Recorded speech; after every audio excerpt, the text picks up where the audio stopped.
서로 인사할까요? 사랑합니다. 축복합니다. 오늘 말씀은 우리 본문의 말씀을 가지고 영적 전쟁에서 실체를 파악하라. 영적 전쟁에서 실체를 파악하라 라는 제목으로 하나님의 말씀의 은혜를 함께 나누기 원합니다. 우리가 읽은 본문은 많이 들어보셨을 거예요. 참 동화 같은 이야기입니다. 아말렉과 이스라엘이 전쟁을 벌였는데 르비브에서 전쟁을 했는데 여호수아는 군대를 통솔하여서 직접 전쟁에 참여하게 되어지고 모세는 어디로 올라갑니까? 기도의 선으로 올라가죠. 산에 올라가 하나님께 기도합니다. 근데 기도하는데 특별히 손을 들어 기도합니다. 손을 들어 기도하는데 손을 들면 이스라엘이 이기고 손을 내리면 아말렉이 이기게 됩니다.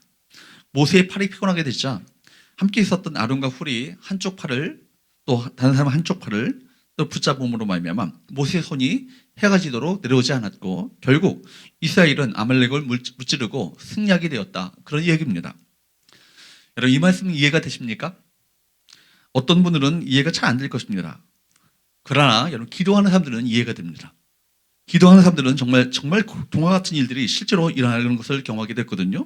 기도하면 사람들이 이해할 수 없는 하나님의 역사가 우리 삶 가운데 나타나게 되는 것이죠.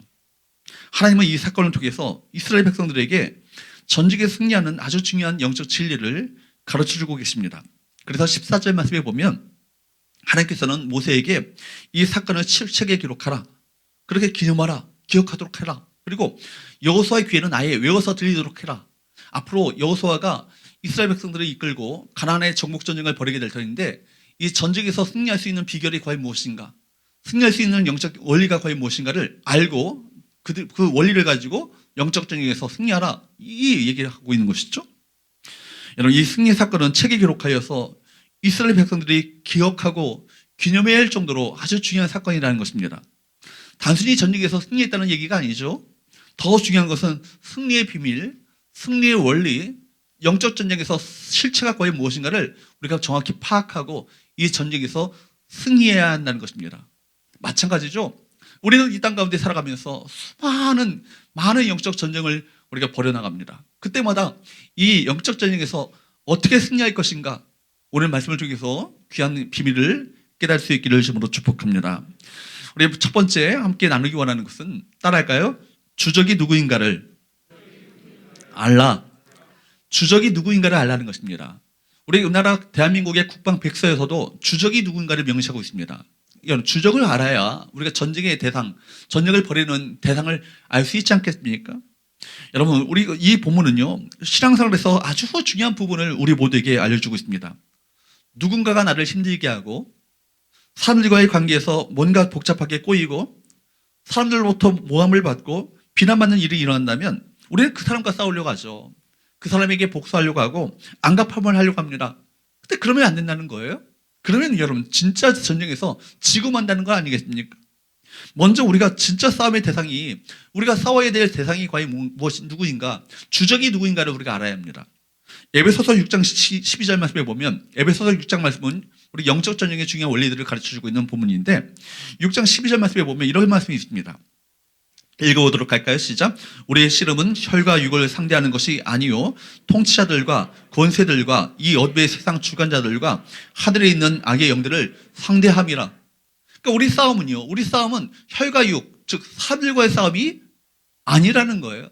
사람들과의 싸움이 아니라 누구와의 싸움이라는 거예요? 통치자들과 권세들과 이 어둠의 세상 주관자들과 하늘에 있는 악의 영들을 상대함이라고요. 통치자들, 권세들, 이 어둠의 세상 주관자들, 하늘에 있는 악의 영들이라는 것은 하늘에 있는 영적 권세들을 말하는 것입니다. 즉 말하면 누가 부리고 있는 사탄 마귀가 부리고 있는 영적 권세들을 말하고 있는 거예요. 그러니까 여러분 주적은 누구예요? 사탄이 부리고 있는 영적 어둠의 권세들과의 싸움이라는 것입니다. 그러니까 여러분 네덜란드 그 전도자였던 유명한 전도자인 코리탄 부문 여사는 이런 얘기를 했어요. 우리 싸움에 있어서 우리 영적 전쟁을 벌여감에 있어서 적을 알아보지 못한다면 정말 그 사람은 불량한 군사다.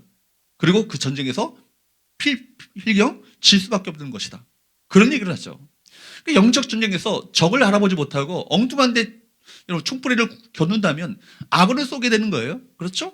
그러니까 주적이 누구예요? 사탄이 부리고 있는 영적 어둠의 권세들과의 싸움이라는 것을 우리가 기억할 필요가 있는 것이죠. 그렇기 때문에 여러분, 모든 자연적인 전쟁도 마찬가지고요. 영적 전쟁도 마찬가지예요. 모든 전쟁에서 승리의 열쇠는 적이 누구인가 이걸 분명히 알고 적의 성격과 행동 방식을 이해하는 것이 중요한 것이죠.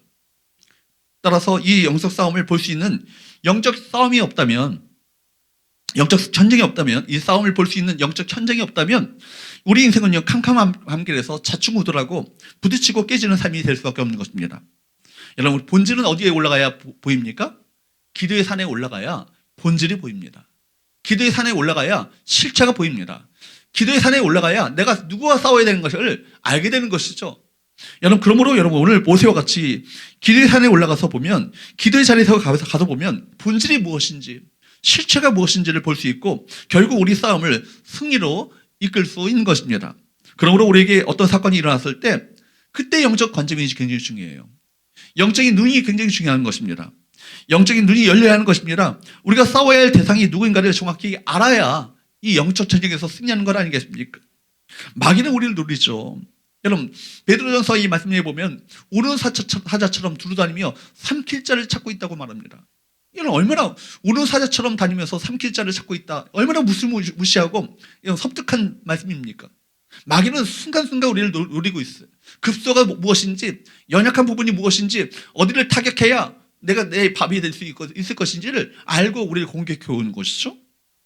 그래서 매 순간 우리를 공격해 오는 거예요. 넘어뜨리려고 합니다. 그래서 우리 일상에서 매일같이 영적인 전쟁이 벌어지고 있습니다. 우리 삶 속에서 다양한 사건들, 별의별 일들이 벌어지고 있죠. 어떤 사고를 당하기도 하고, 어떤 실패로 인해서 좌절하기도 하고, 또 갑작스러운 질병, 인간관계 등 그 설명할 수 없는 많은 사건들이 벌어집니다. 그런데 이런 사건들을요, 단순한 사건으로만 보지 말아야 합니다. 배후의 역사는 어떤 세력을 볼 수 있어야 되는 것이죠. 그러니까 중요한 것은 뭐예요? 싸움의 대상이에요. 주적이 누구인가? 우리가 누구와 싸울 것인가? 대상을 바로 알지 못한다면 전쟁은 실패하게 됩니다. 아무리 탁월한 군사력으로 무장하고 있어도, 좋은 무기를 가지고 있어도 싸움의 대상을 모른다면 전쟁에서 질 수밖에 없는 것입니다. 하나님과 사탄과의 전쟁이 지금도 벌어지고 있습니다. 하나님께서는 하나님 나라를 이 땅에 선포하시고 당신의 아들 예수 그리스도를 이 땅 가운데 보내셔서 이 땅 가운데 하나님의 나라를 확장시켜 나가고 계십니다. 그리고 주께서 부활하시고 승천하신 다음에 주님의 몸을 이 땅 가운데 남겨두셔서 이 땅 가운데 하나님 나라를 확장시켜 나가는 그 일을 감당하도록 하십니다. 어떤 몸을 남겨두셨죠? 교회라고 하는 주님의 몸을 이 땅 가운데 남겨두셔서 주님께서 이 땅 가운데 지상 가운데 하셨던 그 일을 계속해서 연속적으로 이어가도록 하셔서 이 땅 가운데 하나님 나라를 확장시켜 나가는 그 사명과 비전 가운데 전진해 나가고 있는 거예요. 그런데 여러분, 사탄은요, 이 하나님 나라 확장을요, 어찌하든지 막으려고 합니다. 가로막으려고 하는 것이죠. 방해하려고 하는 것입니다. 그렇기 때문에 하나님의 백성들에게 계속해서 바로 영적 공격을 해 나가고 있는 건 아니겠습니까? 오늘 본문은 뭐예요? 이스라엘 백성들이 약속의 땅, 가나안 땅으로 진격해 가는 가운데 벌어진 전쟁 아니겠습니까? 오늘 우리 삶도 마찬가지죠. 구원받고 하나님의 백성으로서 복되고 풍성한 삶을 살아야 하는데 사탄이 우리의 삶을 제한시키고 우리를 죄 앞에 무릎 꿇도록 계속해서 공격합니다. 그러니까 우리가 사탄과의 전쟁을 해야 하는 것입니다. 모세는 이것을 정확히 알았어요. 무엇이 정말 이 전쟁에서 본질이 과연 무엇인가, 실체가 무엇인가, 주적이 무엇인가, 무엇을 가지고 이들과 싸워야 할 것인가를 알았던 것입니다. 그래서 산 위에 올라가 기도했던 것이죠.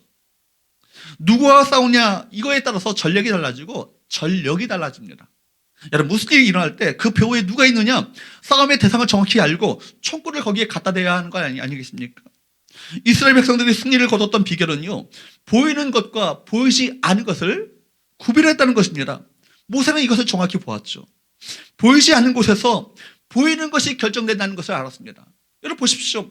보이는 것이 전부가 아니죠. 여러분, 바다 위에 있는 빙산의 일각이 그것이 전부라고 생각하십니까? 조그만 얼음 덩어리라 할지라도 그 배후에는요, 밑에는 어마어마한 덩어리가 그 배후에 있습니다. 마찬가지죠. 여러분, 그러므로 이 사탄이 여러분 활개치고 돌아다니는 이 어둠의 세상에서 하나님의 백성으로서 좀 믿음으로 가지고 승리한 삶을 살려면 보이지 않는 세력을 볼 수 있는 눈이 우리 가운데 열려야 되는 것이죠. 보이지 않는 세력 가운데 누가 역사하고 있습니까? 사탄 마귀가 역사하고 있고, 또한 하나님께 부르시는 천군의 천군 천사들이 이 땅 가운데 있습니다. 영적 전쟁이 벌어지고 있는 것이죠. 천군 천사를 지휘하고 있는 바로 천사장이 있죠. 미카엘 천사장이 있고, 그리고 그들이 부리고 있는 영적 천사들이 있다는 것입니다. 바로 하나님의 부르시는 하나님의 만군의 여호와 하나님의 그 능력을 의지하여서 우리가 싸워나갈 때 우리는 승리할 수 있는 것입니다. 사랑 여러분, 하나님께서는 우리를 통해서 어둠의 세력을 격파하시고 이 땅 가운데 하나님의 나라를 확장시켜 나가고자 하시는 것이 하나님의 마음이세요. 여러분, 뒤로 후퇴해서는 안 될 것입니다. 여러분, 실패해서는 안 될 것입니다. 좌절하고 낙심하며 절망 가운데 빠져서는 안 될 것입니다. 믿음을 가지고 주님을 의지함으로 말미암아 믿음의 행보를 계속해 나가야 할 것입니다. 그럴 때 마침내 우리는 약속의 땅에 이르게 될 것이고, 우리를 통해서 이루고자 하시는 하나님의 비전과 귀한 하나님의 사명들이 우리 가운데 성취되게 될 줄로 믿습니다. 그런데 여러분, 많은 분들이요, 눈에 보이는 것이 전부인 줄 알아요. 눈에 보이는 것에 몰두하며 살아갑니다. 그래서 눈에 보이는 것만 존재하는 걸로 착각하죠. 우리는 보는 것에 익숙하지 않습니까? 그러나 눈에 보이지 않는 거대한 세계가 있고 영적 실체가 있음을 아셔야 합니다. 예를 들어 볼까요? 여러분, TV나 영화 같은 데서 여러분 보시게 되면 여러분 배우들이 나오고 여러분 또 예능인들이 나옵니다. 무한도전 7명, 8명 나와서 막 이렇게 같이 이렇게 젊은이들이 노는데, 저는 보니까 그 사람들이 열심히 놀지만 사실은 그 배우니까 100몇십 명, 200명 가까이 되는 스태프진들이 있더라고요. 어마어마한 스태프진들이 다 그 배우에 있는 것을 보게 됩니다. 감독이 있고요, 촬영팀이 있고요, 음향팀이 있고요, 분장팀이 있고요. 그 배우에는 또 제작사 방송국이 있습니다. 마찬가지죠, 여러분. 눈에 보이는 것 자체가 움직이는 것이 전부가 아니라 그 배우에는 제작국이 있고 방송국이 있습니다. 스포츠 경기도 마찬가지죠. 여러분, 사람들이 운동장 안에서의 경기를 몰두하며 즐깁니다. 거기에서 운동장 안에서 뛰는 선수가 전부라고 생각하면 착각이죠. 선수들이 움직이는 것이지만 선수들 뒤에는 그들에게 끊임없이 사인을 보내는 벤치에 앉아있는 감독이 있습니다. 코치진이 있습니다. 선수들이 경기하는 것 같지만 경기의 승패는 누구에게 달려 있습니까? 감독의 지시와 사인에 달려있는 것이에요. 여러분, 그렇기 때문에 보이지 않는 곳에 그 치열함이 더합니다. 전략이 있고 전술이 있고 어떻게 그 경기를 이길 것인가? 눈에 보이는 싸움은 쉬운 것입니다. 눈에 보이는 전쟁은 소수죠. 사실은 더 실체는 뭐예요? 눈에 보이지 않는 전쟁이 이 땅 가운데 어마어마한 전쟁이 벌어지고 있다는 것을 알아야 하는 것입니다. 신앙생활이 그렇죠. 대부분은 보이지 않는 것에서 결정됩니다. 우리가 신앙생활을 하면 할수록 보이지 않는 세계에 눈을 떠야 하는 것입니다. 드러나는 현상에만 보는 것이 아니라, 거기에 매몰되어 있는 것이 아니라 드러나는 현상 이면에 무엇이 있는가, 이걸 볼 수 있는 눈이 열려야 영적 전쟁에서 승리할 수 있지 않겠습니까? 여러분, 드러나는 현상 이면에 있는 것이 무엇인지를 보는 눈을 길러야 하는 것입니다. 이걸 모르면요, 신앙생활 10년, 20년, 30년, 40년, 심지어 50년, 60년 해도요, 여러분, 사탄의 공격에 넘어지고 하는 것입니다. 사탄은 자기의 정체를 숨기고 있기 때문에 그래요. 주적을 알아야 합니다. 싸움의 대상이 누구인지 알아야 합니다. 주적이 누구입니까? 사람이 아니라 어둠의 영적 실체, 사탄이 부리고 있는 어둠의 권세가 여러분 주적임을 기억하시기를 축복합니다. 그래서 영적 전쟁에서 주적을 파악하시고 영적 전쟁에서 승리하시는 저와 여러분 되시기를 주으로 축복합니다. 두 번째, 따라할까요? 아말렉을 물리치라. 여러분, 이 아말렉, 이스라엘 백성들을 공격했던 아말렉은 사실은 그냥 하나의 족속이 아니에요. 아말렉이 상징하고 있는 것이 과연 무엇인가를 아셔야 합니다. 아말렉은 누가 부르고 있는 것입니까? 사실은 사탄이 부리고 있는 영적 실체인 것이죠. 본문에서 우리는 먼저 이스라엘 백성들을 쳤던 아말렉 족속이 누구인가를 알아야 합니다. 아말렉 족속이 누구입니까? 창세기 36장 말씀에 보면 에서의 후손이에요.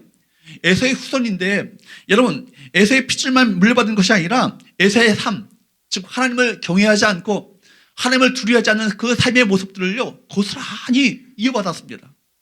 그렇기 때문에 이들은요, 하나님의 백성들이 애굽에서 나와 가나안 땅, 약속의 땅을 향해 갈 때 전혀 예기치 못했던 걸림돌이 되었던 것입니다. 성경은 아말렉이라는 이 무서운 방해자를 통해서 아주 중요한 영적인 진리를 우리 모두에게 가르쳐주고 있습니다. 그러니까 아말렉 족속이란 무엇입니까? 하나님을 두려워하지 않고 하나님을 경외하지 않고 하나님의 백성들을 대적하는 악한 영적 세력을 총칭하는, 바로 상징하는 이 세력이 아말렉 족속인 거예요. 오늘 본문에는 아말렉이 어떻게 이스라엘을 괴롭혔고 어떻게 전쟁까지 하게 되었는가 이것을 자세하게 설명하지 않지만 아마도 르비딤에서 지난 시간에 봤던 르비딤에서 나왔던 물 때문이 아닌가 우리가 생각할 수 있습니다. 여러분 중동지방은 물 자체가 얼마나 사막지방에서 물 자체가 얼마나 귀합니까? 물은 생명을 상징하고 생명이 걸려 있습니다. 그렇기 때문에 고대 그 중동지방에서의 많은 전쟁은요 물을 확보하려는 전쟁이었습니다. 여러분 그래서 싸움을 하더라도 물을 확보하는 자들이 그 땅을 차지하는 일들이 생기죠. 신명기 25장 17절 18절 말씀에 보면 이 전쟁에 대해서 좀 더 자세한 설명이 나오고 있습니다. 신명기 25장 17절 18절 말씀을 볼까요? 시작. 너희는 애굽에서 나오는 길에 아말렉이 내게 행한 일을 기억하라. 곧 그들이 너를 길에서 만나 내가 피곤할 때 내 뒤에 떨어진 약한 자들을 쳤고 하나님을 두려워하지 아니하였느니라. 여러분 이들이 이스라엘 백성들을 공격하는 걸 봐도 악한 사탄의 전략과 차 비슷합니다. 아말렉 족속은요 전면전을 시도한 것이 아니에요. 여러분 대신에 이스라엘 백성들이 열을 지어 가는 동안에 피곤하여 뒤로 처지는 이들 그들을 공격해 왔다는 것입니다. 뒤로 처져 있는 사람들, 약하고 병든 사람들, 피곤해 지쳐 있는 사람들이 바로 아말렉의 주 공격 대상이 되었다는 것입니다. 아말렉은요 이스라엘로부터 떨어진 자가 있는지를 눈에 불을 켜고 노리는 도적되었습니다. 그들의 이스라엘 백성들 가운데 뒤로 처지는 자들이 생길 때마다 기다렸다는 듯이 칼로 그들을 죽였던 것이죠. 여러분 우리가 텔레비전에서 보면은 동물의 왕국 같은 동물 다큐멘터리를 보게 되면 초식 동물들이 무리와 함께 있을 때는요 맹수의 공격에 공격에 쉽게 당하지 않습니다. 맹수들이요 초식 동물들이 때로 모였을 때는 쉽게 공격하기가 쉽지 않아요. 왜냐하면 맹수의 공격을 망을 보는 경비대가 있어요. 그 동물들 가운데서도 망을 보는 짐승이 있습니다. 맹수의 공격 조짐이 보일 때 여러분 신호를 보내서 무리대가 다 도망가도록 신호를 보내죠. 그러니까 사냥이 쉽지 않은 거예요. 그러면 타겟을 누구로 잡느냐면 어린 새끼들 타겟을 잡습니다. 또 병들거나 상처 입은 동물들, 또 무리로부터 혼자 떨어져 있는 동물들, 그들을 타겟으로 삼아서 그들을 공격하는 것입니다. 신앙생활도 마찬가지예요. 누가 마귀의 공격에 쉽게 노출되는가? 새신자들이죠. 신앙의 어린이들. 뿐만 아니라 공동체에서 상처를 입은 사람들, 그리고 공동체 보호에서 벗어나 있는 사람들, 이들이 사탄의 공격에 무방비로 당하게 마련인 것입니다. 예수님의 제자 베드로가 시험이 들 때도 같은 경우 아니겠습니까? 예수님께서 대제사장 가야바 집으로 끌려갈 때 베드로는 어떻게 따라갔습니까? 멀찍이 따라갔어요. 멀찍이. 성경에서 보면은 멀찍이 따라갔다라고 기록하고 있습니다. 멀찍이라는 이 말은요 아주 애매모호한 태도, 회적적인 그 자세를 말하는 것입니다. 그래서 이렇게 멀찍이 예수님을 따라가던 베드로가 그만 시험에 빠지고 만 거예요. 계집종 앞에서 예수를 모른다고 3번씩이나 부인하고 나중에는 예수님을 저주까지 하면서 부인합니다. 우리가 지난 우리 금요일날 우리 김수환 목사님 말씀에서 함께 봤던 것처럼 나중에는 주님과 시선이 마주치게 되는 거예요. 얼마나 그 비참한 상황을 맞이하게 됩니까? 여러분 얼마나 비참합니까? 문제는 이 멀찍이라는 단어죠. 멀찍이 따르면 유혹을 받게 된다는 것입니다. 사탄의 공격을 받는다는 거예요. 혹시 여러분들은 멀찍이 주름을 따르고 있지 않습니까? 멀찍이 주름을 따르다가는 언젠가 베드로처럼 마귀의 유혹에 넘어질 수 있다라는 거예요. 특별히 우리는 아말렉이 이스라엘을 언제 공격해 왔는지를 주목해야 합니다. 8절 말씀을 볼까요? 읽어보도록 합니다. 시작. 그때 아말렉이 와서 이스라엘과 르비딤에서 싸우니라. 여기에 나오는 그때가 참 중요하죠. 출애굽기 13장 말씀에 보면 이스라엘 백성들이 애굽에서 구원받아서 가나안 땅에 들어갈 때 하나님께서 해변길로 인도하지 않으셨어요. 해변길을 따라서 가게 되면 8일 길이면 여러분 약속의 땅 가나안 땅에 들어가거든요. 그러면 가나안 땅에 들어가게 되면 무엇을 만나게 됩니까? 가나안의 여러분 7족속과 더불어서 그들을 만나게 되지 않겠습니까?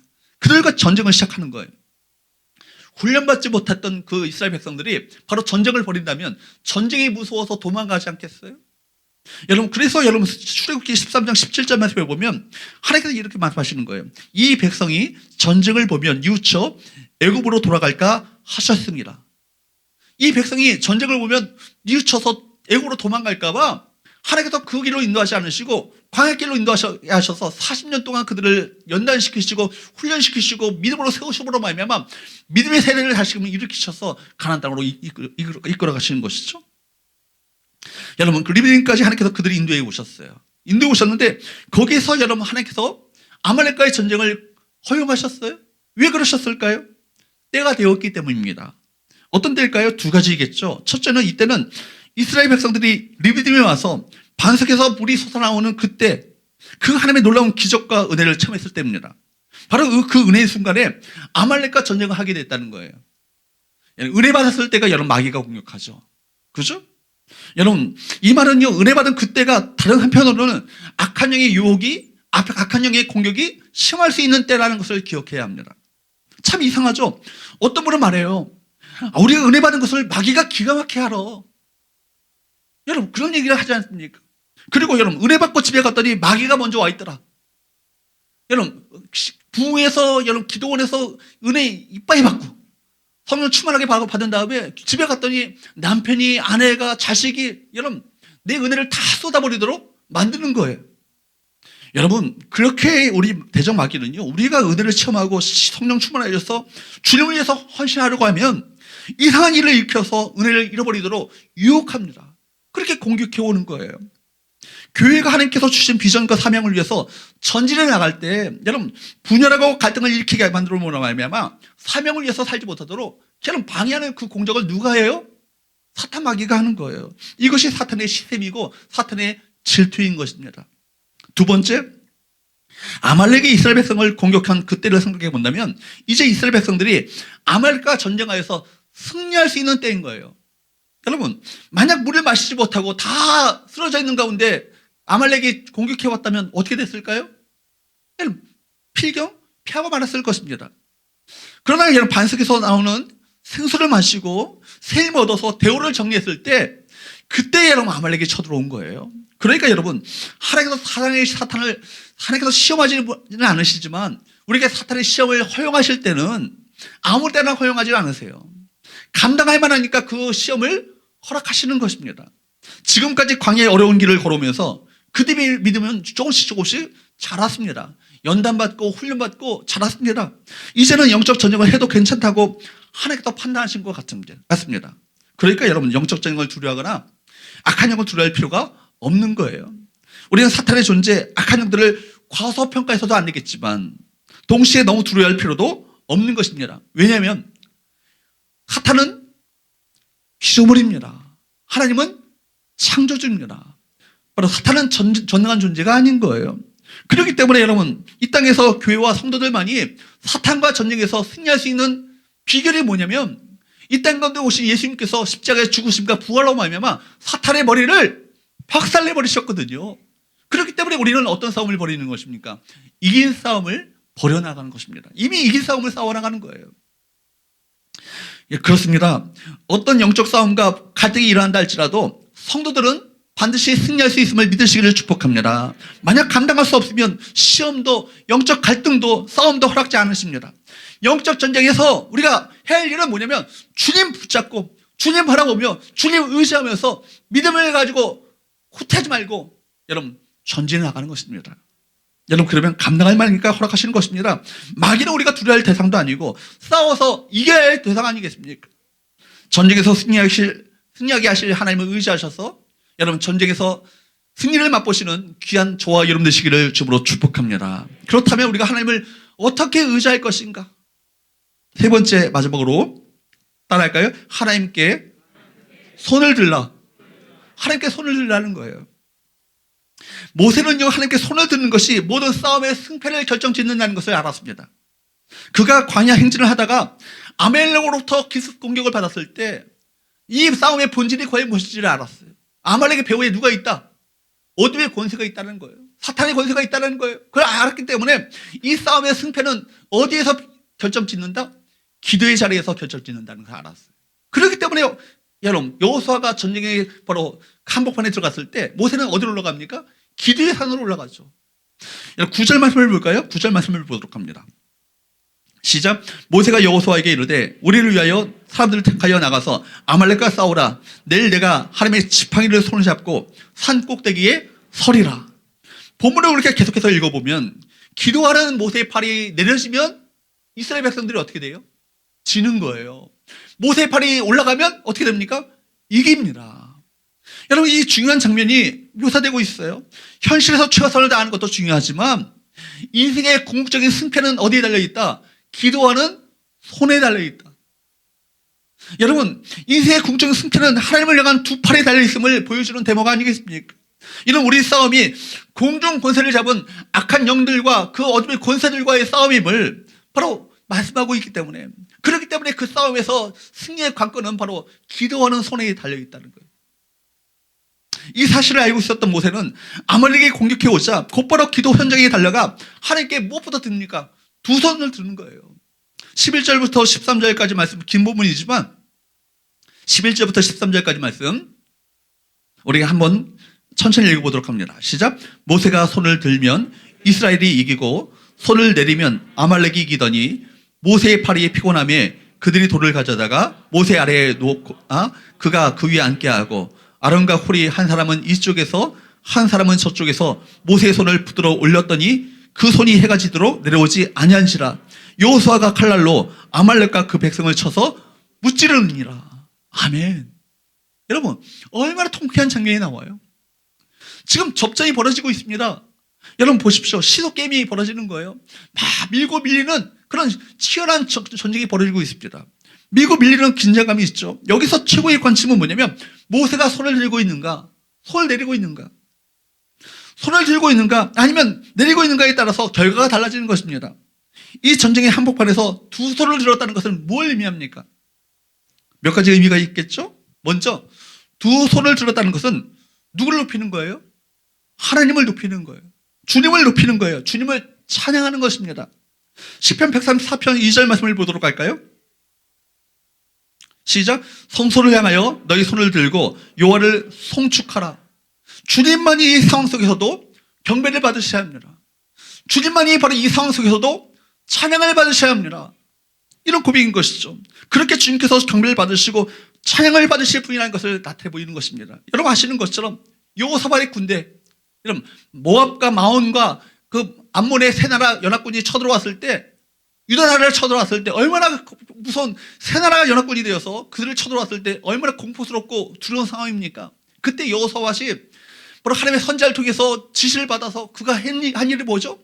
하나님을 찬양하는 찬양대를 조직한 거예요. 그리고 하나님을 찬양하는 찬양대를 앞세워서 하나님을 찬양하기 시작합니다. 여호와는 선하시고 그 인자하심이 영원함이로다. 그 찬양이 시작될 때 하늘의 복병이 내려와서 모압과 암몬과 마온의 세 나라 연합군 13만 5천 명을 쳐서 무찌릅니다. 이런 놀라운 역사가 나타나죠. 하나님은, 그들이 했던 것은 하나님을 찬양하기만 했는데, 하늘의 천군 천사가 내려와서 그들을 무찌르는 놀라운 역사가 나타나는 것입니다. 그렇기 때문에 이스라엘 백성들의, 여러분 가나안 전쟁에서의 영적 전쟁에서 항상 선봉에 섰던 지파는 어떤 지파입니까? 유다 지파죠. 유다의 뜻이 뭐예요? 하나님을 찬양하다는 거예요. 하나님을 찬양하다. 여러분 유다 지파를 영적 전쟁에서 선봉에 세웠던 이유가 있는 거예요. 하나님을 찬양할 때 누가 역사하십니까? 하나님이 역사하시는 거예요. 하나님의 천군 천사를 보내셔서 이 전쟁에서 승리하도록 만드시는 놀라운 역사를 나타내 보이시는 것입니다. 그렇기 때문에 모세는요 이걸 알았어요. 내가 손을 들 때 내가 일하는 것이 아니라 하나님이 일하신다. 하나님의 천군 천사를 보내셔서 이 싸움에서 이기게 하신다. 이걸 알았던 것입니다. 사랑하는 여러분, 어떤 어려움이 있다 할지라도, 어떤 영적 전쟁의 여러분 한복판에 있다 할지라도 하나님을 찬양하는 일을 멈추지 않게 되기를 주로 축복합니다. 그렇기 때문에 바울과 실라가 빌립보 감옥에 갇혔어도 그들이 한 일이 뭐예요? 하나님을 찬송한 거예요. 하나님을 찬양한 거예요. 하나님을 찬송 생활의 여러분 권능이라는 책을 아세요? 여러분 찬양하면 기적이 나타납니다. 찬양하면 하나님의 역사가 나타납니다. 찬양하면 하나님이 친히 일하시는 거예요. 찬양을 받으시고 그 하나님 되심을 인정하고 고백하며 하나님을 높일 때 하나님이 역사하시는 거예요. 사랑하는 여러분, 여러분 삶 가운데 찬양의 놀라운 능력이 나타날 수 있기를 주로 축복합니다. 두 번째, 손을 든다는 것은요 항복의 의미가 있어요. 어떤 의미가 있다고요? 항복의 의미가 있는 거예요. 여러분 성경에 보면 손을 들고 기도하는 것이 여러 번 나옵니다. 손을 들고 기도하는 것 외에는요 이것에는 바로 항복의 의미가 있는 거예요. I surrender. 하나님 나는 항복합니다. 그거죠. 여러분 주께 드리네 그 찬양 있잖아요. 그 찬양이 원문이 뭐냐면 I surrender all이에요. 모든 것을 내가 포기합니다. 항복합니다. 이런 얘기예요. 하나님께 모든 것을 내가 항복합니다. 여러분 보십시오. 하나님 나로서는 할 수 없습니다. 모든 것은 주님께 달려 있습니다. 승리는 주님께 있습니다. 이런 의미입니다. 기도하는 것 자체가 뭐예요? 하나님께 항복하는 거예요. 내 힘을 의지하지 않겠습니다. 내 실력을 의지하지 않겠습니다. 내가 갖고 있는 자원을 의지하지 않고 하나님께 항복하겠사오니 하나님께서 이것을 맡으시고 하나님께서 처리하여 주옵소서. 이것이 바로 기도하는 의미 아니겠어요? 그렇기 때문에 시편 28편 2절 말씀에 보면 이런 말씀이 있죠. 시작. 내가 주의 지성소를 향하여 나의 손을 들고 주께 부르실 때 나의 간구하는 소리를 들으소서. 여러분 얼마나 다윗의 그 절박한 마음을 우리가 본문 가운데 볼 수 있어요. 여러분 다윗이 얼마나 절박했더니 그 다음에 말씀해 보면 주께서 내 부르짖는 소리에 잠잠하시면 내가 무덤에 내려가는 자와 같을까나이다. 이런 고백이 나오거든요. 그러니까 얼마나 절박한 마음을 가지고 주 앞에 기도합니까? 그때 그거 뭐 합니까? 손을 들고 기도하는 거예요. 주님, 내가 할 수 없습니다. 이 문제 내가 처리할 수 있는 문제가 아닙니다. 하나님 항복합니다. 하나님 의지합니다. 하나님께 모든 것을 맡겨드리기 원하오니 주님 이 모든 문제를 주님 맡으시옵시고 주님께서 처리하여 주옵소서. 역사하여 주옵소서. 일하시옵소서. 이것이 바로 항복의 의미 아니겠어요?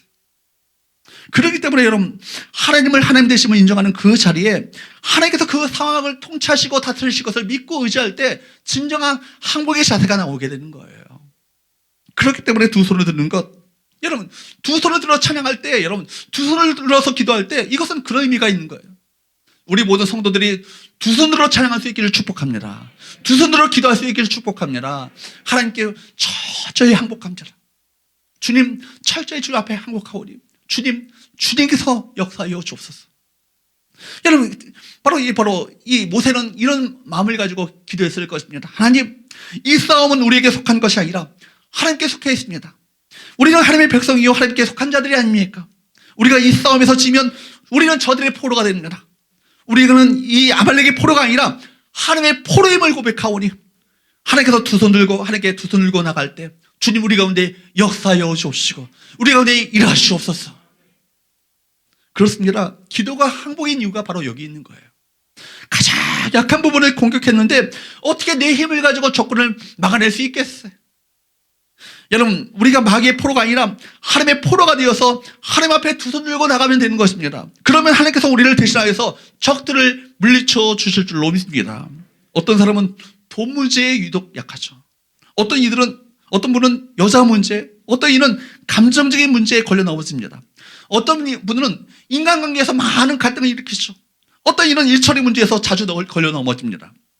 마귀는 이렇게 우리 약한 부분을 공격해 오는 거예요. 가장 급소를 공격해 옵니다.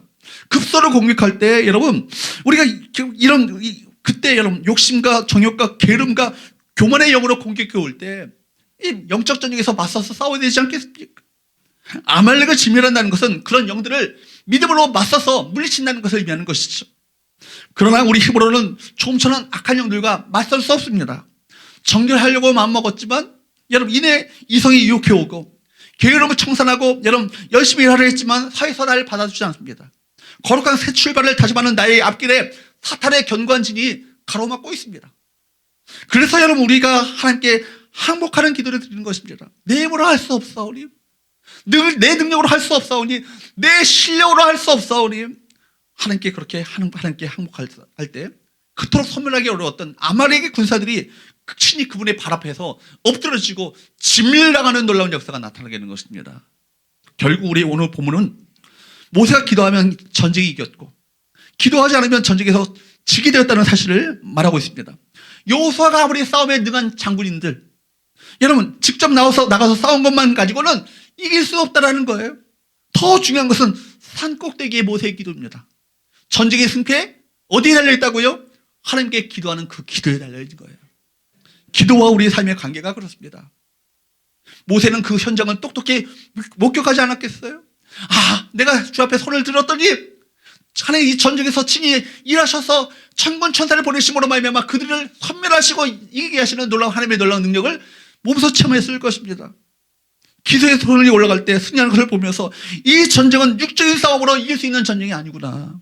승리하게 하신 하나님을 찬양하고 주님의 권능으로 이기게 하실 하나님께 항복하는 것이야말로 이 전쟁에서 이길 수 있는 승리의 관건이구나. 몸소 체험하게 됐을 것입니다.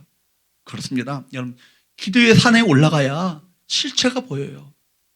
기도의 산에 올라가야 본질이 보입니다. 본질이 파악되는 거예요. 사랑 여러분, 우리는 여러분들이 인정하든 인정하지 않든 간에 우리는 영적 전쟁의 한복판에 있습니다. 이걸 아셔야 돼요. 우리 삶에서 내가 해결할 수 없는 얼마나 많은 무상 문제들, 싸움들이 있습니까? 기억할 것은 사랑과의 싸움이 아니에요. 사랑과 싸우려면 집니다. 반드시 지는 거예요. 사랑과 싸움이 아니라 누구와의 싸움이에요? 영적 실체와의 싸움입니다. 영적 권세와의 싸움이 있는 것입니다. 그러므로 이 싸움은 육적인 방식으로 싸울 수 없습니다. 모세가 손을 들고 기도의 산에 올라가는 것처럼 우리가 어디에 올라가야 했습니까? 기도의 산에 올라가야 되는 거예요. 모세가 기도한 것처럼 전쟁은 우리에게 속한 것이 아닙니다. 하나님께 속한 것입니다. 하나님께서 친히 싸우셔서 승리하도록 그분을 찬양하고 경배하며 그분께 이 모든 것을 내어 맡기고 하나님께 항복할 때 우리 삶 가운데 진정한 영적 전쟁에서의 승리가 우리 가운데 임하게 될 줄로 믿습니다. 여러분, 그렇게 하나님께 철저히 하나님을 찬양하고 하나님께 항복할 때 우리 전쟁의 현장에서 기도의 손을 들고 주 앞에 기도함으로 말미암아 여호와 니시, 여호와 하나님은 우리의 승리의 깃발이 되신다. 이 놀라운 하나님의 역사를 우리 모두가 맛보게 될 줄로 믿습니다.